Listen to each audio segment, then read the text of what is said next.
Alors, on va corriger cette partie 1. Ce sont les préliminaires. Alors, bon, ça consiste en un 1A et un 1B.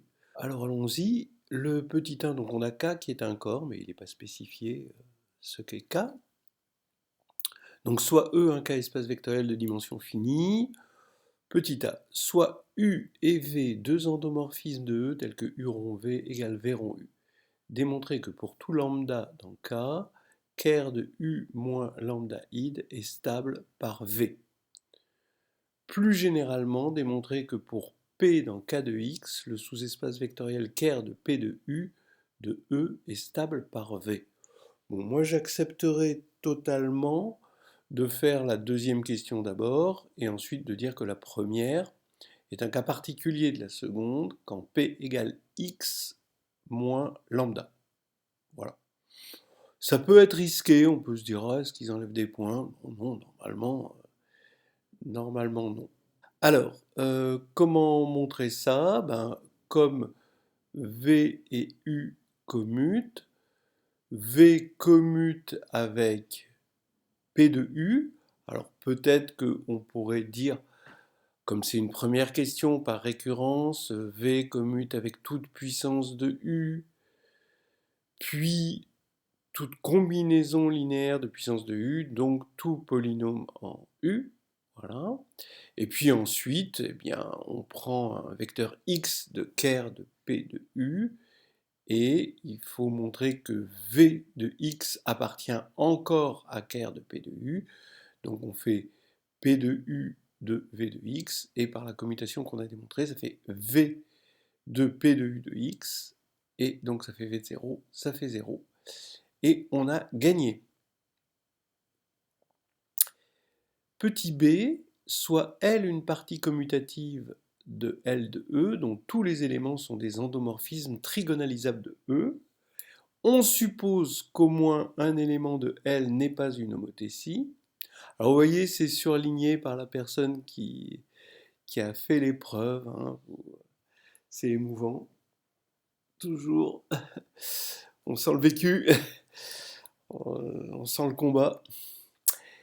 Démontrer qu'il existe un sous-espace vectoriel f de E non nul et différent de E, stable par tous les éléments de L.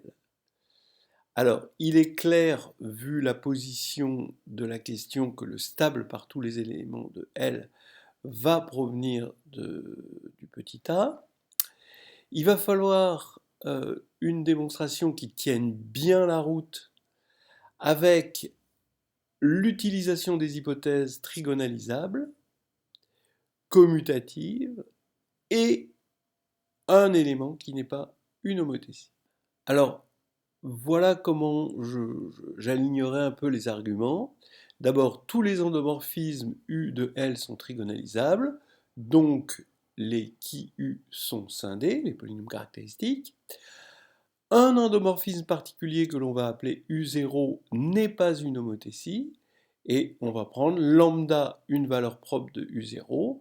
Alors attention, parce que trop de candidats, on va dire beaucoup d'étudiants et d'étudiantes, disent soit lambda une valeur propre sans justifier que ça existe, alors qu'on est sur un corps K quelconque, on n'est pas sur un corps algébriquement clos.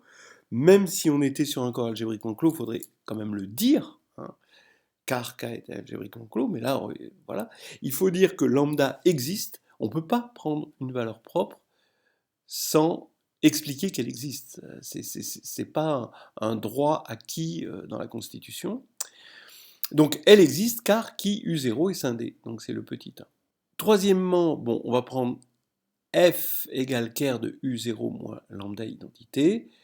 F est un sous-espace non nul, car lambda est une valeur propre de U0 évidemment, et strictement inclus dans E, parce que si c'était égal à E, eh bien on aurait U0 qui serait égal à lambda identité.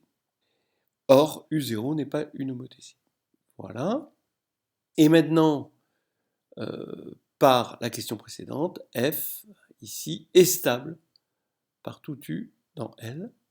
Donc voilà, on a trouvé exactement ce qu'on nous demandait.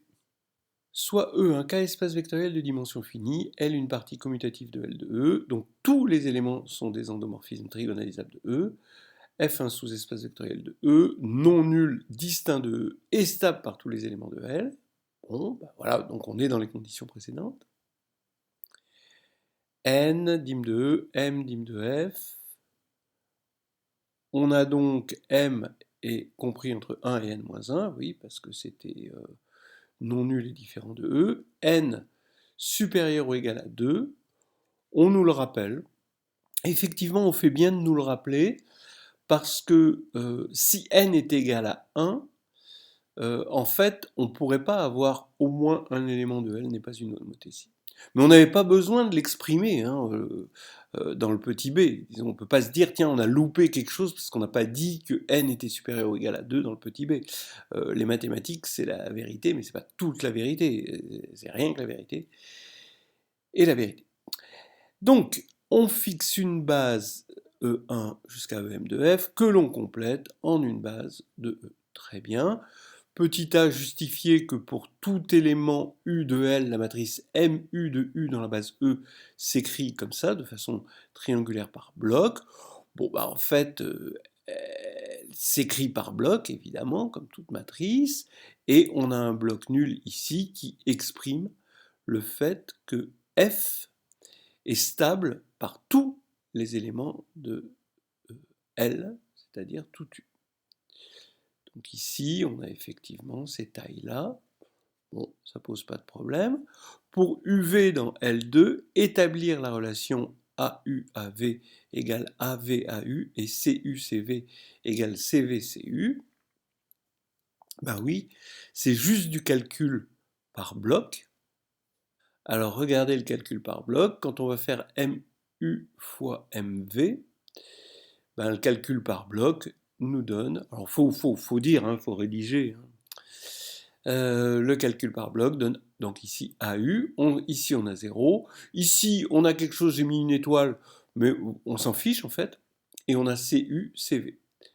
Comme U et V commutent, ben, les matrices commutent aussi, et donc on a aussi AV, AU et CV, CU. Je ne l'ai pas écrit, mais en identifiant, ça nous donne AU, AV égale AV, AU et CU, CV égale CV, CU.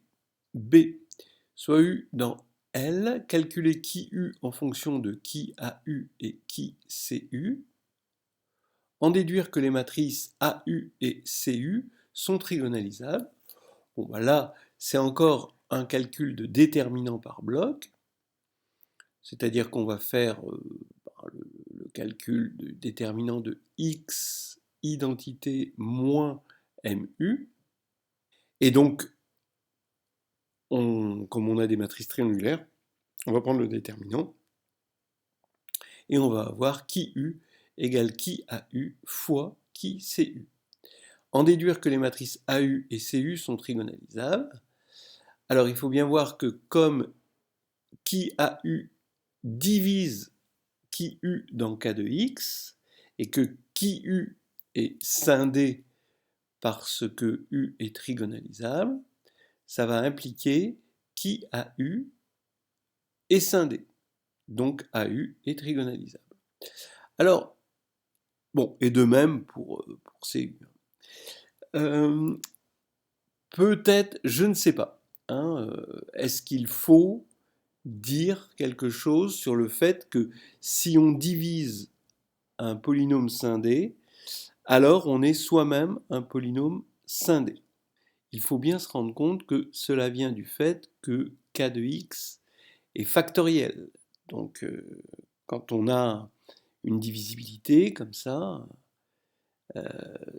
finalement le fait d'être scindé, on a une décomposition en irréductible avec des puissances, d'accord? Donc c'est des valuations. Et donc la divisibilité s'exprime dans le fait qu'on a la même décomposition en irréductible, mais avec des valuations inférieures. Voilà, donc on est scindé finalement. Alors est-ce qu'il faut aller à ce niveau-là de précision? Je ne sais pas. Je pense que dire divise un polynôme scindé, donc scindé, suffit. en raisonnant par récurrence, démontrer que pour tout élément n de n étoiles, pour tout K espace vectoriel E de dimension n, et toute partie commutative L de L de E, dont tous les éléments sont des endomorphismes trigonalisables de E, il existe une base E de grand E, telle que pour tout U de L, la matrice de U dans E appartienne à Tn de K, donc ça c'était les matrices triangulaires supérieures, c'est un sous-espace vectoriel de Mn de K. On demande de rédiger très précisément la démonstration par récurrence. Bon, alors, ça a l'air sérieux. On va partir de n égale 1. Bon, on a beau être sérieux, c'est évident quand même. Hein. Donc on a une partie commutative. De toute façon, la partie elle sera forcément commutative, mais bon. Donc tous les éléments sont des endomorphismes trigonalisables, ce sera forcément trigonalisable, mais bon, c'est dans les hypothèses. Il existe une base E, toute base va marcher, puisque toute matrice est dans Tn de K, puisque n égale 1. Maintenant, il va falloir bien rédiger pour l'hérédité. Alors pour l'hérédité, je dirais que je vais prendre donc, comme dans les questions précédentes, un sous-espace F qui est stable par tout U de L, voilà, que voilà, je prends une base, je la complète comme c'est fait précédemment. Je sais, d'après ce qui est ci-dessus, que MU va s'écrire comme ceci, matriciellement, triangulaire par bloc. Bon. Maintenant, je sais que ces blocs sont vraiment de taille plus petite sans être triviale. Donc ici, on a une taille m comprise entre 1 et n-1.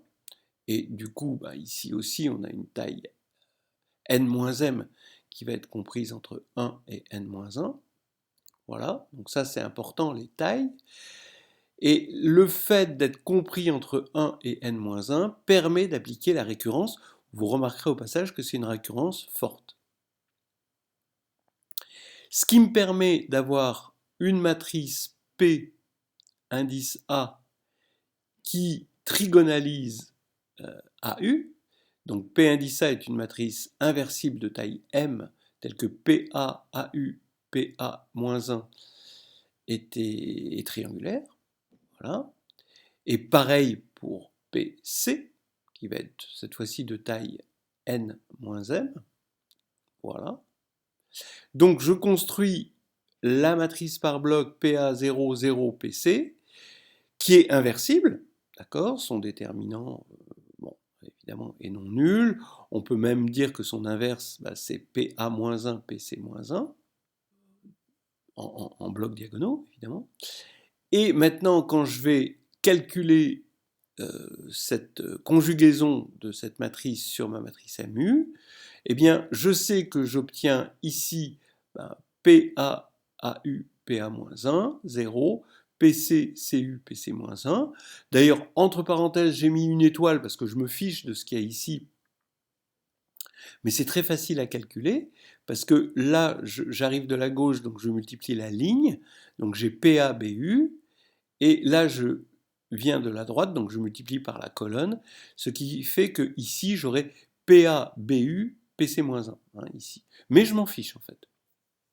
Voilà. Le tout, c'est d'avoir ici une matrice triangulaire, là, ici, une matrice triangulaire. Donc les deux blocs diagonaux sont triangulaires, ce bloc-là est nul. Donc je sais que ma matrice ici est triangulaire. Donc MU a été trigonalisée.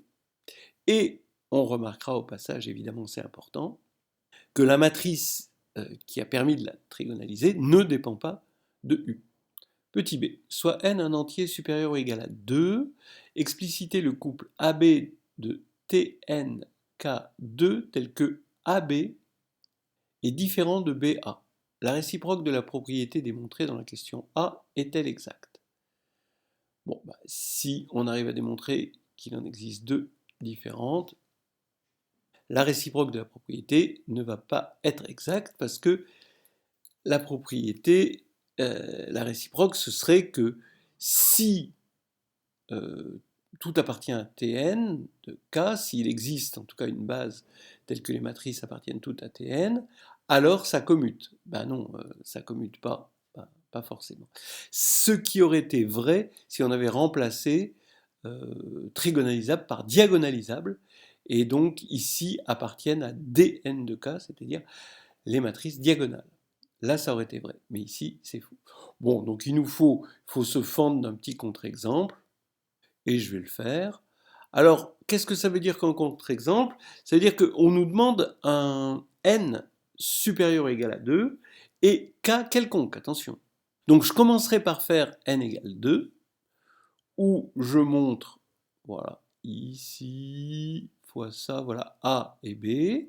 Donc ici, c'est triangulaire, triangulaire, ça nous donne ceci, et quand je fais BA, ça nous donne ça.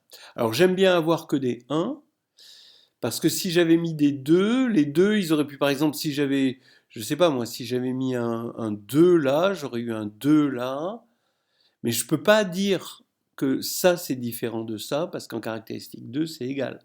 Donc c'est bien d'avoir des 1 pour pouvoir affirmer en fait que ça c'est différent de ça. Et puis ensuite, bon bah pour n quelconque, il suffit de prolonger ces matrices par une diagonale nulle par bloc. Voilà, c'est pas plus compliqué finalement. Petit c, soit n dans n étoiles, E un K espace vectoriel de dimension n, U1, etc., UN des endomorphismes nilpotents de E qui commutent à 2, calculer UN rond, etc., rond U1. Calculer, on ne va pas vraiment le calculer. J'aurais dit déterminer plutôt que calculer, parce qu'on ne va pas calculer. Bon, bref, c'est nul. Alors pourquoi c'est nul? Ça, c'est intéressant. C'était peut-être la première question un peu surprenante. Si on ne connaît pas l'histoire, jusqu'à présent, oui, c'est surprenant si on ne connaît pas, mais c'est tellement classique. Cet exercice est un peu moins classique. D'ailleurs, il est dans Nouvelles histoires hédonistes, de groupes et de géométrie dans les exercices. Alors, voilà comment j'aime bien procéder ici pour cet exercice. On a E1, En, la base de trigonalisation simultanée. Donc je regarde le drapeau, bon ça s'appelle un drapeau, de sous-espace FK, où FK c'est le sous-espace engendré par les k premiers éléments de la base. Comme UI est triangulaire, s'écrit de façon triangulaire dans la base des EI, ça veut dire que UI de FK, a priori, est inclus dans FK, dans un premier temps, mais comme les UI sont nilpotents, ben, on voit les valeurs propres des UI sur la diagonale, donc c'est nul, et comme c'est nul, eh bien ça veut dire que le terme en EK va être 0, en UI de EK, le terme en EK de UI de EK est nul, et donc UI de FK est inclus dans FK-1 cette fois-ci. Voilà. Donc ce qui fait que quand on va faire U1, rond U2, rond UN de E évidemment c'est Fn, eh bien UN va envoyer Fn sur Fn-1, etc. Et par récurrence, va envoyer, au bout de n coups, on va tomber sur 0. Et c'est comme ça qu'on obtient cette espèce de Cayley-Hamilton généralisé. Quatrièmement, soit E un R espace vectoriel non nul de dimension finie, donc cette fois-ci on est sur R. L une partie commutative de L de E, démontrer qu'il existe une droite ou un plan de E stable par tous les éléments de L. Bon, on va décomposer un vecteur en partie réelle et partie imaginaire, donc on y va. Alors vous voyez qu'il est un petit peu long, vous voyez, on va regarder le problème sur C, donc on fait exactement comme ils disent, on va regarder, on fixe une base sur R, après on regarde ça matriciellement sur R, et ces matrices, on va les regarder comme matrices complexes. Donc les matrices, elles commutent, elles sont trigonalisables, bon bah oui, évidemment, parce qu'on est sur C maintenant. Donc elles commutaient, bon, bah, parce qu'elles commutaient dans R, donc elles commutent dans C, puisque c'est les mêmes matrices, mais cette fois-ci, elles sont trigonalisables. Donc, par le 3A, elles vont être cotrigonalisables, bien sûr, et comme elles sont cotrigonalisables, on va prendre le vecteur E1 hein, le premier vecteur, et lui, évidemment, il va engendrer une droite stable par toutes les matrices. Le seul problème, c'est que c'est une droite complexe, il va falloir transformer ça en un objet réel. Alors, remarquons que si la droite est réelle, d'accord, si on a un vecteur directeur de la droite qui est réel, ben, on va avoir une droite réelle stable par tous. Effectivement, les matrices, au départ, elles sont réelles. Donc si les matrices sont réelles et que le vecteur propre est réel, le produit de la matrice par le vecteur propre est réel, la valeur propre est réelle, et donc tout va bien. Sinon, alors j'étais pas obligé de faire le 1 en fait, hein, je crois. Soit E, un vecteur directeur de cette droite, alors E est dans Cn, on le décompose en parties réelles et imaginaires, comme ils nous disent. Hein. Donc E égale ER plus IEI. Alors ER est un vecteur réel, EI est un vecteur réel.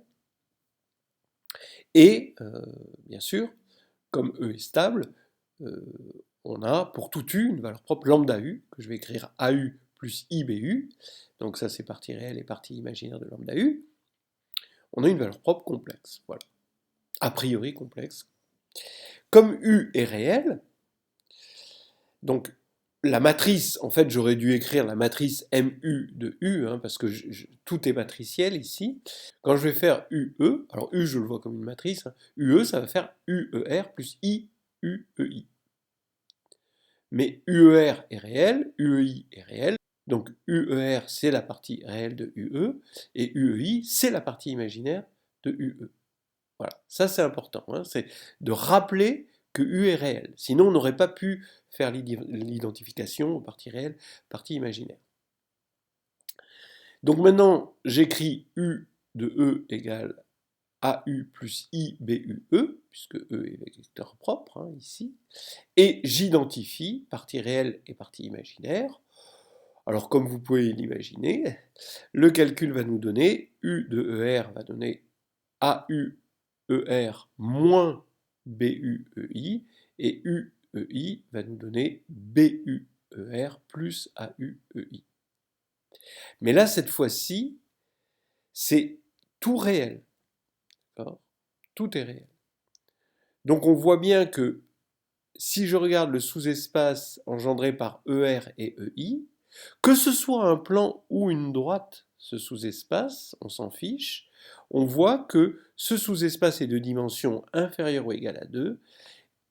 Il est non nul, évidemment, parce que E est non nul, donc il est de dimension 1 ou 2, et il est stable par E. Voilà. Et lui, évidemment, ne dépend pas de U. C'est bien de le rappeler qu'il ne dépend pas de U. Voilà. Donc on a un plan indépendant de U, ou une droite, qui est stable par tout U de L. Bon alors notez bien, tout à l'heure quand j'ai dit la droite est réelle, évidemment ça c'est une droite complexe. Quand je dis la droite est réelle, c'était que cette droite complexe possède un vecteur directeur réel. En gros, cette droite est réelle dans le sens qu'elle provient d'une droite réelle. Voilà, on avait terminé la 1A et on attaque la 1B. Soit n dans n étoiles, démontrer que un, donc ça c'est il le disait avant, c'est le groupe des racines nième de l'unité de C, c'est le seul groupe d'ordre n de U. Donc U c'est le sous-groupe de C étoiles constitué des complexes de module 1. Alors UN d'abord, bah, c'est bien de dire que c'est un groupe effectivement, parce que c'est un sous-groupe, hein, quand on multiplie, quand on inverse une racine nième de l'unité ou deux racines nième de l'unité, on obtient bien par commutativité hein, une racine nième de l'unité, qu'il est bien d'ordre n, on a bien n racines nième de l'unité qu'on sait décrire hein, avec les exponentielles de i k pi sur n. Maintenant c'est le seul, donc maintenant si on prend un sous-groupe d'ordre n, alors les x de ce, on va les appeler z de ce sous-groupe, par Lagrange, vérifie Zn égale 1. Donc ce sont des racines nième de l'unité, comme donc on a une inclusion de ce groupe dans Un, et par égalité des cardinaux, parce qu'il est d'ordre n, les deux sont d'ordre n, on a égalité. Donc c'est bien le seul groupe, voilà, d'ordre n. Petit b, expliciter sans détailler la vérification un isomorphisme de groupe de U sur SO2 de R. Bon, bah, ils nous disent de ne pas expliciter, donc c'est bon, on dit A plus IB, donc, qui est dans U, ce qui veut dire que A2 plus B2 égale 1, va s'envoyer sur, en colonne AB moins BA.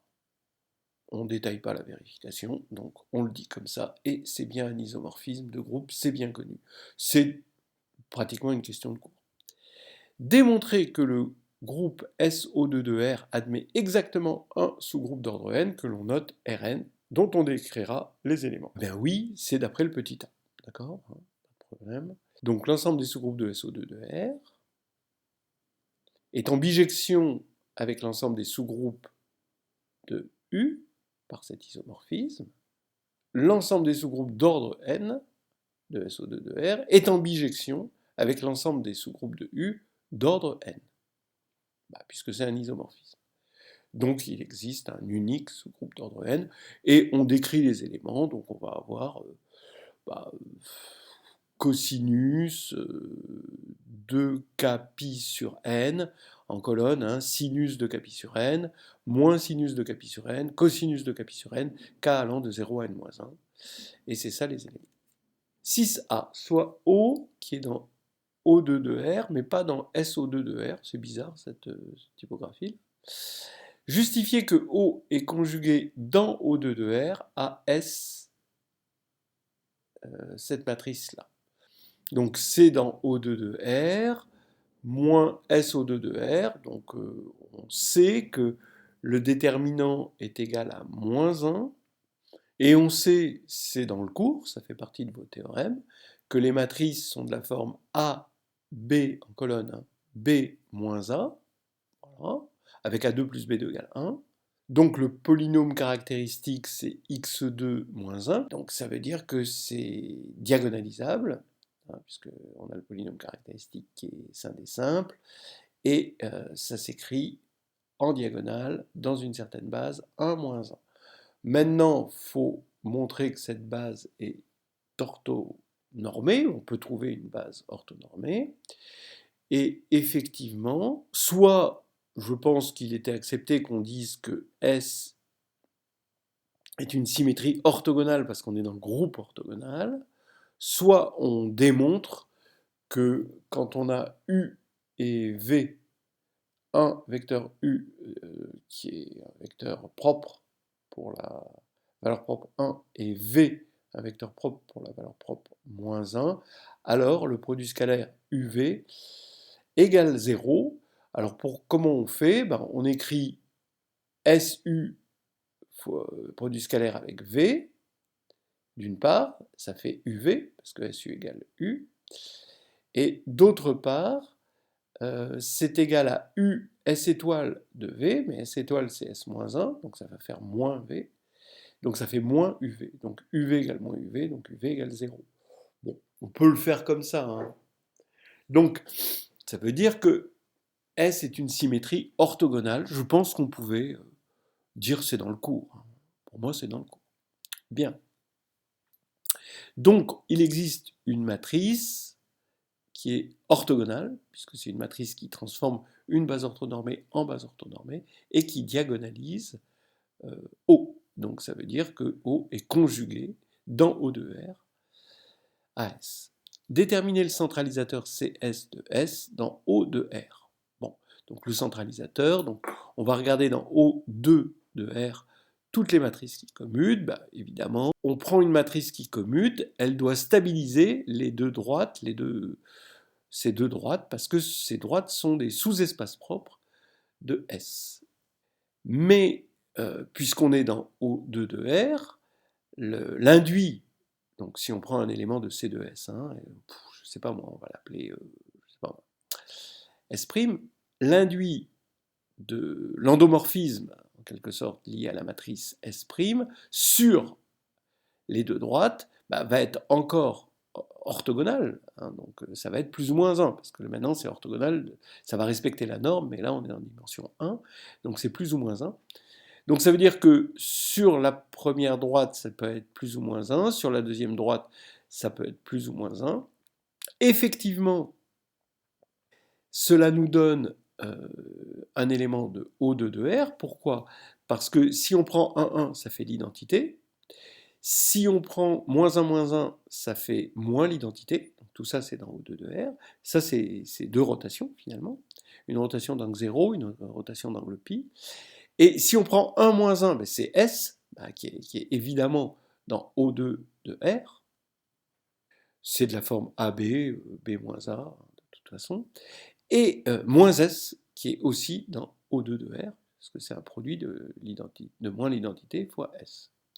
On vient de montrer que C de S, finalement, est inclus dans identité moins identité S moins S. Voilà. Et donc, bon, la réciproque est évidente. Petit b. Démontrer que les sous-groupes commutatifs de O de R sont les sous-groupes de SO de R et les sous-groupes de O2 de R conjugués dans O2 de R à l'un des deux sous-groupes qu'on a ici. Bien.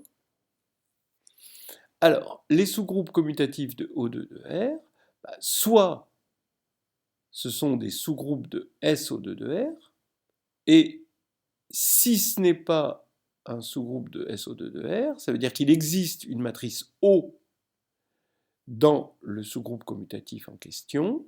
Donc O est O de R conjugué à S.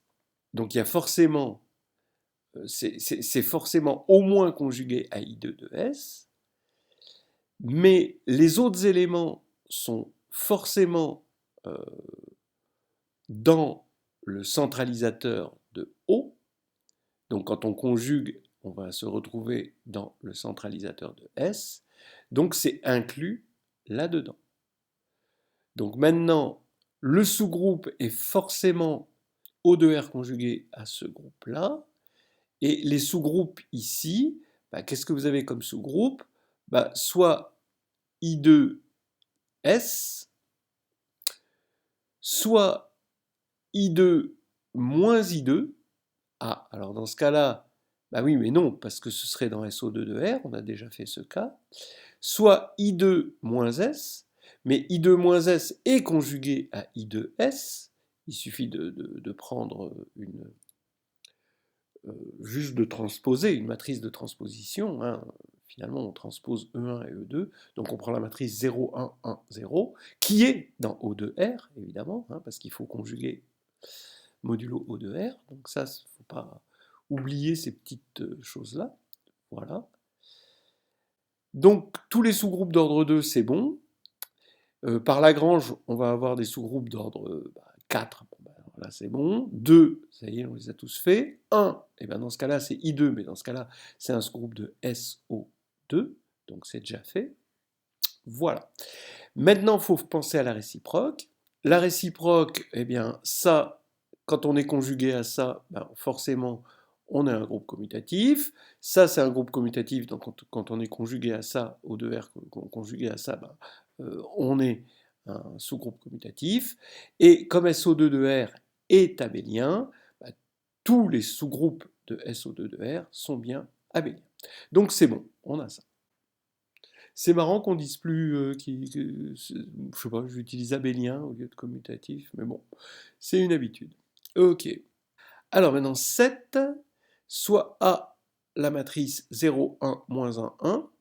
Donc on reconnaît avec bonheur la matrice compagnon du polynôme x2 moins x plus 1. Donc le moins x vient de là et plus 1 de là. Et x2 moins x plus 1, c'est le polynôme cyclotomique phi6, entre parenthèses. Hein. Alors, démontrer qu'il existe P dans GL2 de R, tel que R de pi sur 3 égale à P à P-1. Alors, évidemment, le phi6 n'y est pas pour rien, puisque pi sur 3, c'est 2pi sur 6. Hein. Voilà. Alors, il faut montrer qu'il existe P dans GL2 de R. Bien. J'ai deux méthodes. Bon, une que je trouve instructive, l'autre non, mais voilà. La première méthode consiste à dire, ben voilà, je regarde R de pi sur 3, donc ça va faire quoi R de pi sur 3? C'est en colonne 1 demi, racine de 3 sur 2, moins racine de 3 sur 2, 1 demi. Son polynôme caractéristique, ça va être x2 moins x plus 1, exactement comme le polynôme caractéristique ici, x2 moins x plus 1. Donc, si on est sur C, eh bien, les deux polynômes caractéristiques sont scindés simples, donc les deux matrices sont diagonalisables avec même spectre. Le spectre, évidemment, est égal à exponentielle de i pi sur 3 exponentielle de moins i pi sur 3. Donc, elles sont semblables, étant donné qu'elles sont semblables à une même matrice diagonale commune. Donc, ce qui veut dire que, bon, je vais l'appeler R au lieu de R de pi sur 3, ça veut dire que R et A sont C semblables. Ça, c'est évident. Montrer maintenant que c'est R semblable. Donc, évidemment, c'est un problème typique dans la réduction, c'est-à-dire qu'on est allé monter dans un corps algébriquement clos, mais maintenant, il faut redescendre. Et là, c'est des techniques habituelles de descente. On a un théorème qui nous dit deux matrices réelles C semblables sont R semblables. Mais bon, c'est pas dans le cours, on peut se fendre d'une petite preuve, ce que je vais faire. Donc on prend A et R, elles sont réelles, on a dit qu'elles étaient C semblables, ce qui veut dire qu'il existe une matrice de passage qui va envoyer, donc qui va vérifier QA, Q-1 égale R, et je vais regarder sa partie réelle, sa partie imaginaire. Donc QR et QI sont deux matrices réelles. Et je rappelle que Q est inversible évidemment, mais j'ai QA égale RQ, puisque QA, Q-1 est égal à R. Donc maintenant, j'identifie partie réelle et partie imaginaire, parce que je sais que A et R sont réels. Ça, c'est important. Donc je peux identifier, et j'ai QRA égale R, QR, et QIA égale R, QI, par identification. Maintenant, pour tout réel t, je vais prendre P indice t égale QR plus t QI, ce qui fait que P indice t est une matrice réelle, comme combinaison réelle de matrices réelles. Et par combinaison linéaire, j'ai que PTA égale RPT. Voilà. Maintenant, il faut que je trouve un t tel que P indice t soit inversible pour pouvoir dire qu'on a une matrice réelle qui envoie A par conjugaison sur R.